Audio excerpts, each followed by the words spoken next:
Hi, welcome to my class in Abstract Algebra.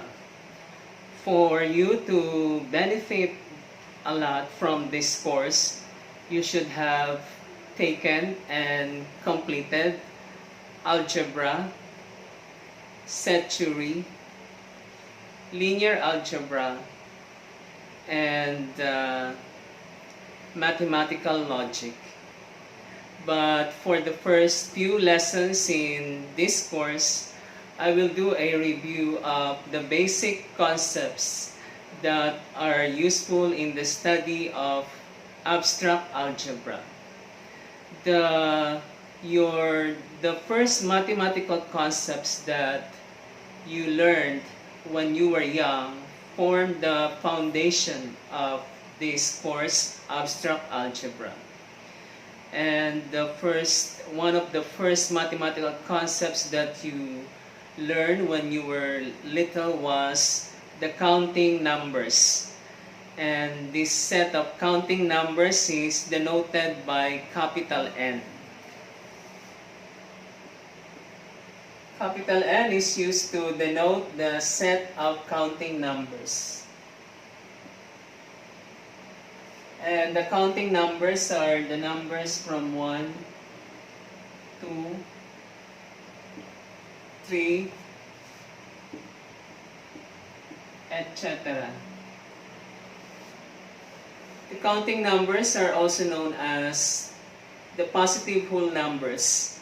And capital N is used here to denote the counting numbers because the counting numbers are also known as the natural numbers. And they are called the counting numbers because these are the numbers we use in counting. And the set of counting numbers or the set of natural numbers is defined under the binary operation, addition and multiplication. That is, you can always take any two real numbers and combine them by addition or multiplication. And one of the properties satisfied by the set of natural numbers is the closure property under addition, both addition and multiplication. The closure property for the set of natural numbers means that if you take any two elements of the set of natural numbers and you combine them by either adding them or by multiplying them, the sum or product is another natural number or another counting number that is an element of the set N. Hence we say that the set of natural numbers N is closed under the binary operation addition and multiplication. If we add to this set the real number 0 and the set of negative whole numbers, then we would obtain the set of integers denoted by Z. The set of integers is denoted by Z, and the set of integers has three subsets. The set of negative integers, those are negative 3, negative 2, negative 1. These are the negative integers. And another subset of the set of integers is the zero integer. And the third subset of the set of integers is the set of natural numbers or the positive integers. Those are the numbers 1, 2, 3, etc. Geometrically, the set of natural numbers or the set of integers are viewed as points on a straight line. on a real line denoted by capital R. Now, the set of integers is also defined under the operation, binary operations, addition and multiplication. And the set of integers also satisfies the closure property under both addition and multiplication. That is, if you take any two integers, elements of set C, and you combine them by addition, the sum is another element of C, which means that the sum is another integer. Thus, we say that the set of integers C is also closed under the operation addition.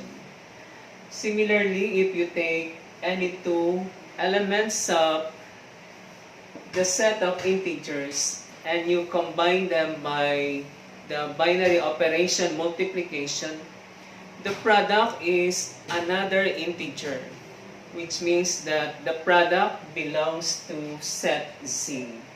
Thus, we also say that the set C under the binary operation multiplication is closed. Hence, the closure property says that if you take any two elements from the set and you combine them by a binary operation, the result is another element of the set. Now, the set of integers is a larger structure with compared to the set of natural numbers. And the set of integers has two additional properties.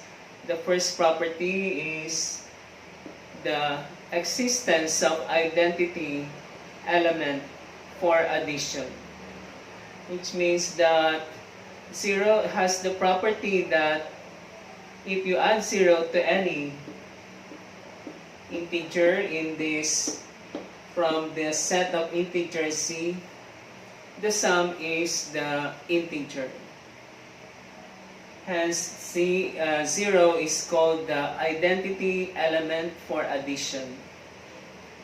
And 0 is also known as the additive identity for addition. It satisfies the property that if you add 0 to any negative or positive integer element of Z, the sum is that integer, also element of C. Another property of the set of integers is the existence of additive inverse. The additive inverse of the positive integers is the negative of that positive integer. For example, the additive inverse of positive 2 is negative 2. And negative 2 is also in set C. And the additive inverse of the negative integers is the negative of the negative integer. For example, the additive inverse of negative 3, take its negative, negative of negative 3 is positive 3. Hence, the additive inverse of negative 3 is positive 3. And positive 3 is also in set C. Additionally, the set of integers has the property that if you add a positive integer, an integer, and its additive inverse, the sum is equal to the identity element 0. For example, the additive inverse of 2 is negative 2. If we add 2 to its additive inverse negative 2, the sum is equal to 0, the additive identity element for addition. Hence, we say that the set of integers is a larger structure than the set of natural numbers, because there are additional properties that are satisfied by the set of integers. And from the set of integers, we can further construct an structure, a set with a greater or larger structure. And this set would be the set of rational numbers denoted by Q. The set of rational numbers, Q, is a set of numbers of the form, rational numbers of the form A over B, such that A and B are real numbers. A and B are real numbers. This means that A and B are elements of the set of real numbers. This is the Greek letter epsilon used to denote that A and B are elements of R. Hence, A and B belongs to the set of real numbers, and B is not equal to 0.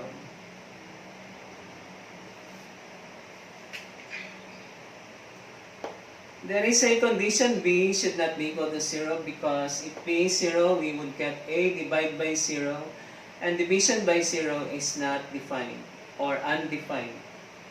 The set of rational numbers, numbers of this form, A over B, are rational numbers, because in here we have a ratio of two real numbers, A and B. When you say a ratio A is to B, that ratio A is to B can be written as a fraction of the form A over B. And this set of rational numbers is a larger structure than the set of integers. In addition to the properties satisfied by the set of integers under addition and multiplication, the set of rational number has the property that there is a multiplicative inverse for each element of the set of rational number. For example, the number 3 is an element of the set of rational numbers, which means that if 3 is an element of the set of rational numbers, the number 3 can be written as a ratio of two integers. I'm sorry, this should be Z. A and B are elements of Z, so A and B are integers. But the integer B should not be equal to 0, because we cannot, as mentioned earlier, division by 0 is not defined. Again, 3 is an element of Q, which means that 3 is a rational number. And by definition of the set of rational numbers, if 3 is an element of Q, we should be able to write 3 as a ratio of two integers, A and B. But we can definitely do that by writing 3 as 6 over 2. Now we have written 3 now as a ratio of two integers, 6 and 2. You can actually write 3 as a ratio of two integers in many ways. As a ratio of two negative integers, or as a ratio of two positive integers, as in this case. 6 divided by 2 is equal to 3. Now 3 here, element of the set of rational numbers, has a multiplicative inverse. As long as the number element of Q is not 0, then that number element of Q has a multiplicative inverse. Only 0 is also an element of the set of rational numbers, but 0 has no multiplicative inverse. The multiplicative inverse of 3, denoted by 3 to the negative 1 is 1 over 3. And 1 over 3 is commonly known as the reciprocal of 3.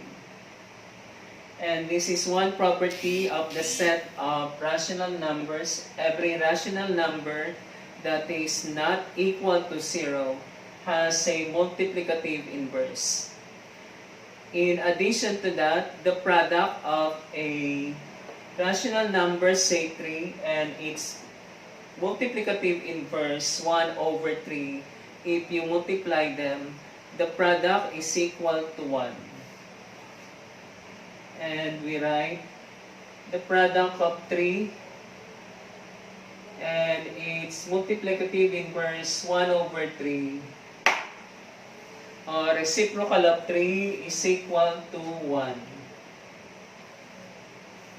And 1 here is also an element of Q, which means that 1 can be written as a ratio of two integers, elements of the set of C.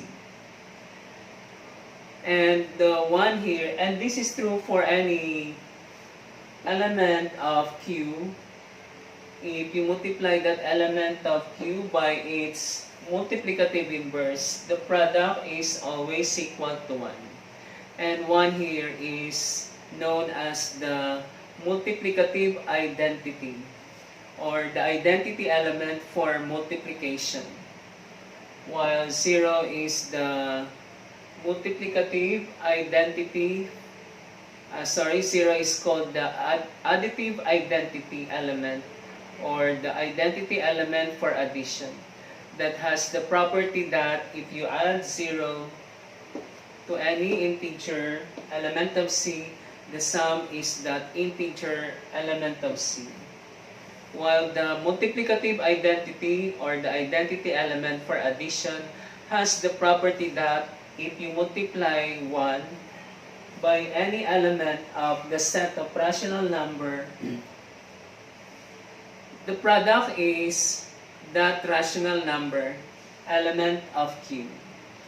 And we can go on constructing a larger structure from the set of rational numbers until we get the set of real numbers, and finally the set of complex numbers. But that would be more complicated than these examples, but that's basically what we will study in abstract algebra. In abstract algebra, we are interested in studying algebraic structures that contain the set of integers, or the set of rational numbers. As we said earlier, we will study in this course algebraic structures that contain one of the sets we have taken earlier, and properties that are satisfied by the elements of this set under a given binary operation. Examples of algebraic structures that we will study in this course are groups, rings, fields, and vector spaces. An example of a group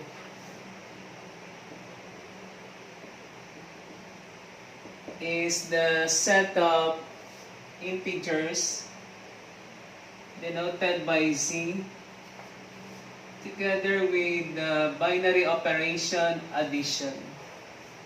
The set of integers under the binary operation addition satisfies certain properties, and these are the properties of a group, an algebraic structure.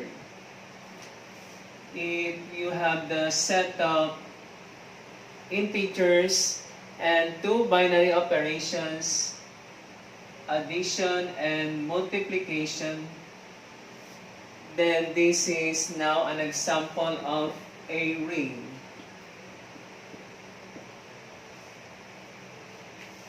The ring in this example consists of the set of integers together with two binary operations, addition and multiplication, and certain specific properties that are satisfied by the elements of the set C of integers under the operation addition and multiplication.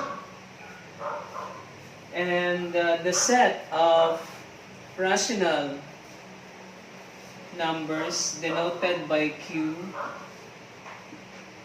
under the operation addition and the binary operation multiplication is an example of a field.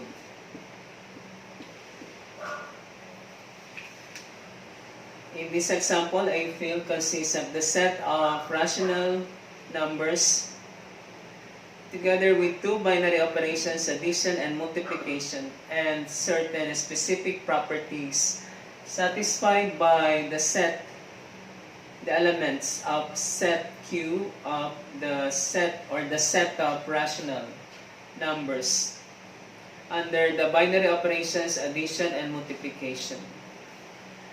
In linear algebra, the set of vectors or n tuples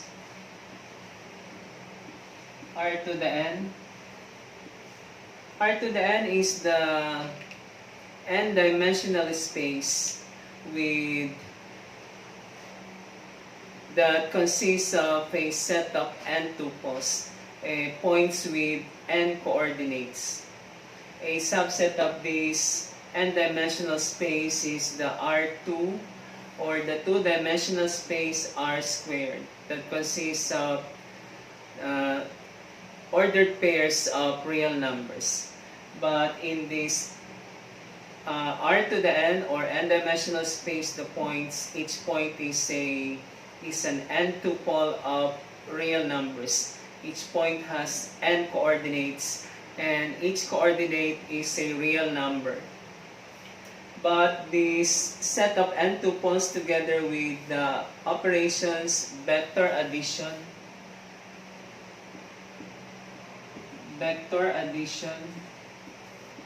and scalar multiplication is an example of a vector space.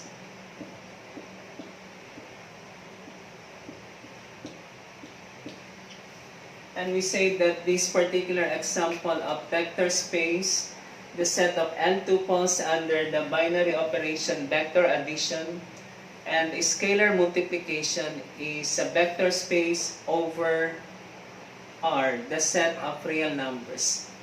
And this set of n tuples together with these two operations satisfy again certain specific properties of a vector space. But the first algebraic structure that we will study in the second lesson or in the next lesson is a group. But for today, we continue with our review of the basic concepts, beginning now with the basic logic and set notation. Basic logic and set notation.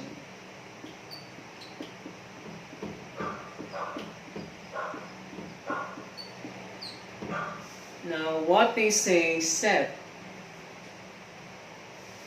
A set is a well-defined collection of objects or things. And we say a set has to be well-defined so that you can readily identify the members of the set. And you can, when you describe the elements of the set, you have to be more specific as to the properties or attributes that are satisfied by the elements of the set, so that you can readily identify those elements of the set. and that is how you can make a set well defined. And examples of sets, as we have said earlier, are the set of natural numbers denoted by n, the set of integers denoted by z, the set of rational numbers denoted by q, the set of real numbers denoted by capital R, and the set of complex numbers denoted by Z. Now, in dealing with proofs, we deal with mathematical statements, and some of these mathematical statements can be complicated, but they can be simplified using notations. There are two basic concepts in mathematical logic that you will find very useful in the study of abstract algebra. The first one is the law of implication, or the notation for implication. If P and Q are two statements, then we read this as P implies Q. Again, we read P implies Q. And this notation means that if the statement P is true, then the statement Q is true. We take an example. If X is even, X is an even number. And this is the first statement in this notation. This is X is even is your statement P. If X is even, this implies that 2 divides X. X is even implies 2 divides X. If X is an even number, a property of an even number is that an even number is exactly divisible by 2, which means that if you divide any even number X by 2, the remainder is 0. Thus, if X is even, if this is true, then 2 divides X. That is, X is exactly divisible by 2. And we say that this statement P implies this is statement Q. In this notation, the statement P is the statement X is even, while the statement Q is the statement 2 divides X. If this is true, because this is true, then this is true. And this is the notation for implication. Next, we take the biconditional statement, or known as the if and only if statement. The biconditional statement states that if P implies Q,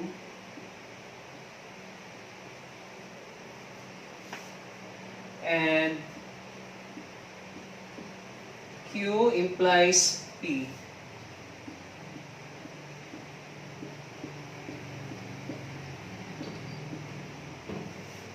then we simply write this notation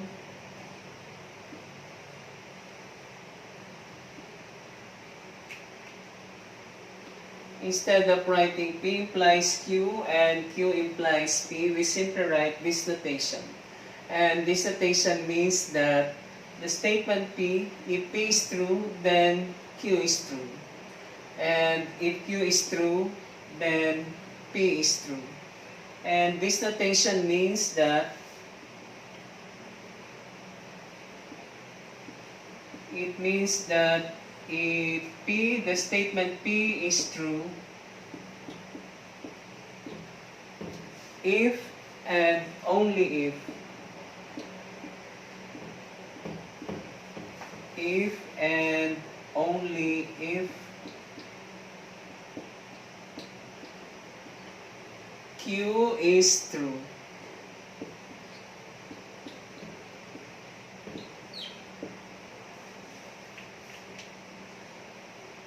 Here we are given two statements that use implication.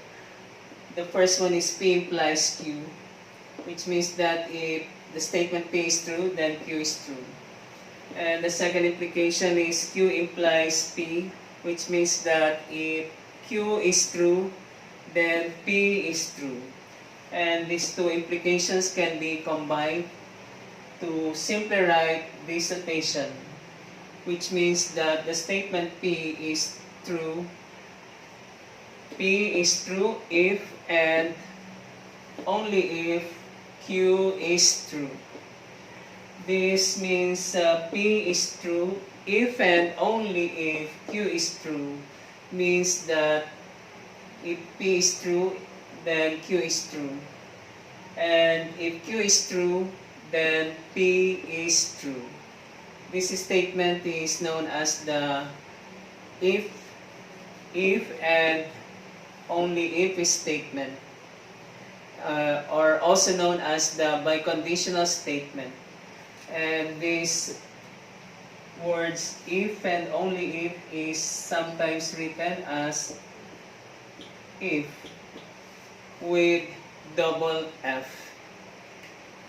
We take further other notations that are useful in the study of abstract algebra. For example, you are asked to show or to prove that a statement P is true if and only if the statement Q is true. To show that this statement is true, you make use of the definition of the biconditional statement or if and only if statement, which consists of two parts. As we said earlier, this means that if P is true, then P implies Q, which means Q is also true. And the vice versa is also true.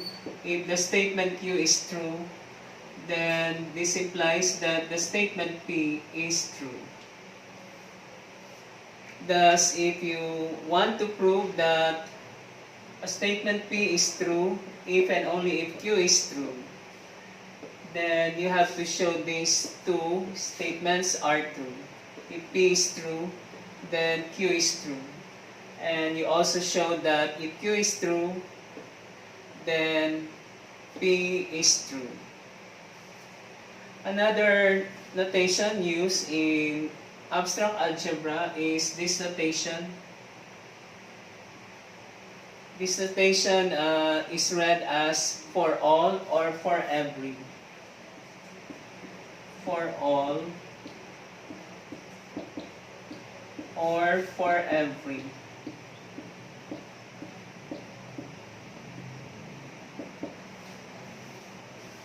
Another notation that we will often use in abstract algebra is this notation,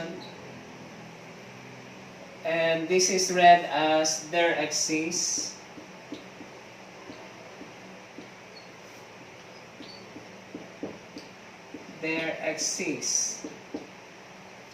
with an exclamation point after this notation. We read this as there exists unique. There exists unique.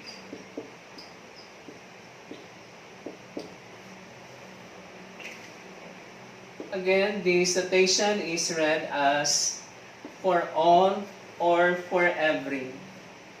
And this one is read as there exists with an exclamation point after this notation. We read this as there exists unique. This is the Greek letter epsilon, And the Greek letter epsilon is used to denote that an element belongs to a set, say set S. We read this as X element of S. And this means that X is one of the elements or members of set S.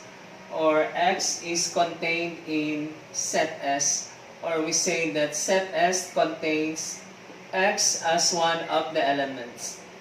If X is not an element of S, set S, or X does not belong to set S, we use this notation: X is not an element of S. We read this as X is not an element of S. While this one we read as X is an element of S, which means that X belongs to S, and this one X is not an element of S means that X does not belong to S. This is one of the two ways of writing set, using a pair of braces. We use first the notation. We use a notation to denote the elements of the set, such that, and we state the properties that are satisfied by the elements of the set. This way of writing set is known as the set builder form. In writing a set using set builder form, you specify the properties that are satisfied by the elements of the set. We take an example. We let set S be the set of elements Y, elements of the set of integers, such that 2 divides Y. 2 divides Y. This is an example of writing a set in set builder form. The set S consists of elements Y. The elements of the set S are denoted by Y, and these elements of S are elements of C, which means that Y, elements of S, are integers. They can be negative, 0, or positive integers. And the properties of Y, elements of set S, is that 2 divides Y, which means that the elements Y of set S are exactly divisible by 2, or they can be divided by 2. Now, there are 3 operations and sets. If you have 2 sets and you take the elements common to the 2 sets, then you are performing intersection of sets. We write A intersection B. The intersection of 2 sets, say A and B, is denoted by this notation, and we read A intersection B. And this is defined as those elements X such that X element of A and X element of B. Using set builder form, I define the intersection of 2 sets A and B, and it consists of elements X. I use small letter x to denote the elements of the intersection of A and B, and the property satisfied by the elements X of A intersection B. You read this as such that those elements X are elements of A, they belong to A, and this comma is used to denote and the elements X of A intersection B also belong to set B. Hence, the elements of the intersection of 2 sets A and B are those elements that belong to A and that belong to B, or the elements that are common to set A and set B. Now, if you simply collect all the elements of A and B, or you collect all the elements that belong to either A or B, or to both sets sets A and B, then you are performing the operation union of two sets. And we write A union B. This is the notation used to denote the union of two sets, say set A and set B. And again, using set builder notation, we define A union B as the set of elements X. You can use other letter to represent an arbitrary element of this set, but I will use X such that X is element of A, or X element of A, or X element of B. The elements X that belong to A union B have the property that they either belong to A or they belong to B. If an element belongs to A but not in B, then that element belongs to A union B. Or if the element belongs to B but not to A, then that element also belongs to A union B. If the element belongs to both A and B, then that element will be in A union B. Only those elements that are not in both A and in B will not be in A union B.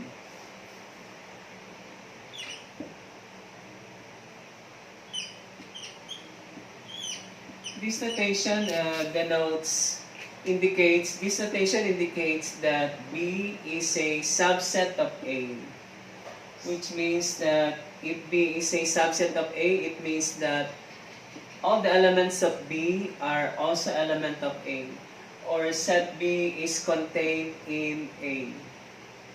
Again, this notation means that set B is a subset of A, and B is a subset of A if all the elements of B belong to A, or we say that set B is contained in A.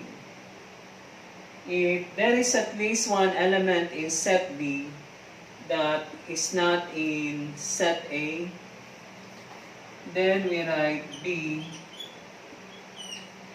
is not a subset of A. This notation is used to denote that B is not a subset of A.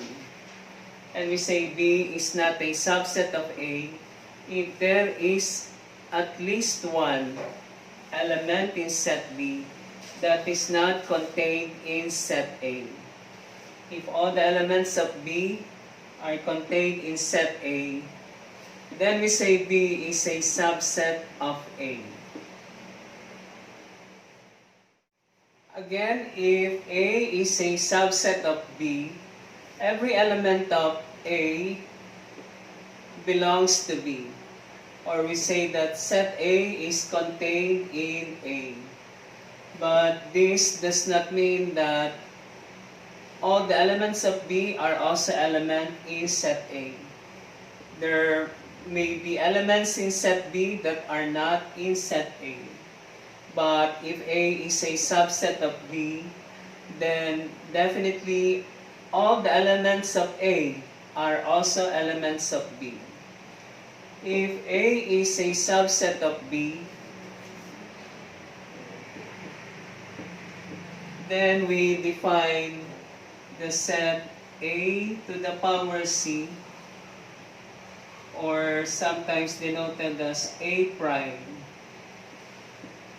And this is known as the complement of A prime complement of set A. A is a subset of B, then we define the complement of A, or denoted by A prime, as the set Y such that Y is an element of B, but Y is not an element of A.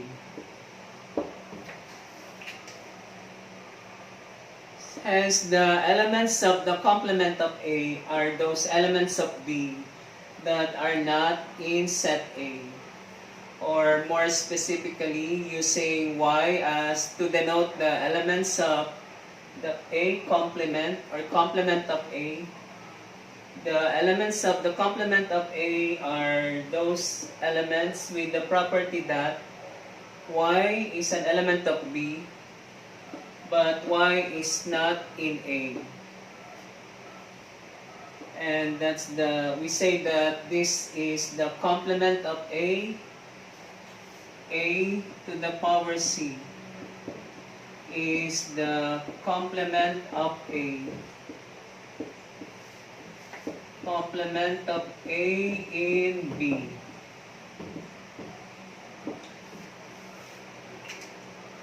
A to the power C, or complement of A, we say is the complement of A in B. Because we take the complement of A using set B as our reference set. Finally, we define the Cartesian product of two sets, say A and B. And the Cartesian product of two sets, say A and B, is denoted by A cross B. And this cross product is defined as the set of ordered pairs AB, such that the first coordinate of this ordered pair is an element of the first set A, and we use comma to denote and the second coordinate of this ordered pair is an element of the second set B. B is an element of B.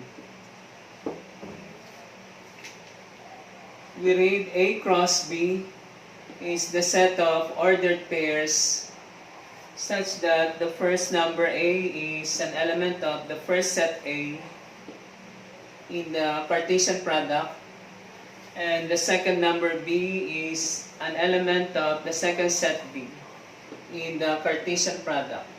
And this is known as the Cartesian product of sets A and B.